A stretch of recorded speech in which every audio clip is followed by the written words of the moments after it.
Naglabas ng freeze order ang Court of Appeals laban sa dalawang construction firms, gayon din sa assets ng magkapatid na kongresista na sina Benguet Representative Eric Yap at ACT-CIS Party List Representative Ed Vic Yap na hinihinalang tumanggap ng bilyong-bilyong pondo mula sa flood control scandal. Kaugnay niya, nagbabala rin si Pangulong Marcos sa napipintong pag-aresto sa kontratistang si Sara Diskaya.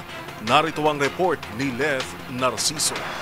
Inanunsyo ni Pangulong Ferdinand Marcos Jr. na naglabas ang Court of Appeals ng freeze order laban sa bank accounts, mga ari-arian at sasakyang panghimpapawid na may kaugnayan sa maanumalyang flood control projects na iniimbestigahan ngayon ng gobyerno. Sa isang video, sinabi ng Pangulo na saklaw ng kautusan ang mga account at ari-arian ng Silver Wolves Construction Corporation at Skyyard Aviation Corporation, pati na rin ang mga personal accounts at assets ng mga individual na sangkot sa investigasyon, kabilang ang magkapatid na Congressman Eric at Ed Vic Yap.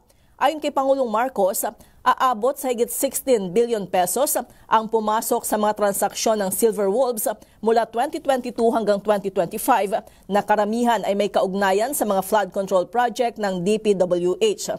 Sa kabuuan, nasa 280 bank accounts anya ang na-freeze, bukod pa sa 22 insurance policies, 3 securities accounts at 8 sasakyang panghimpapawid, kabilang ang mga eroplano at helicopter na konektado sa Skyyard Aviation. Kailangan natin ang mga freeze order na ito para hindi maibenta ang mga ari-arian at para maibalik natin sa ating mga kababayan ang bawat pisong pinaghihinalaang ninakaw.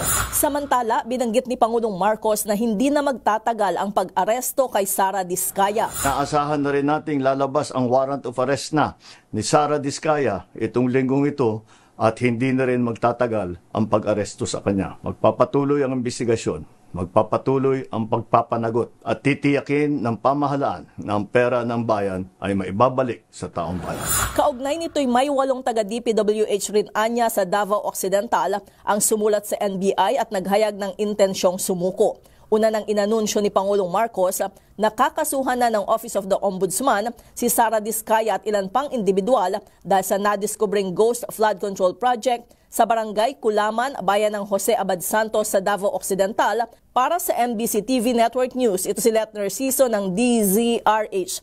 Una sa Pilipinas, una sa Pilipino.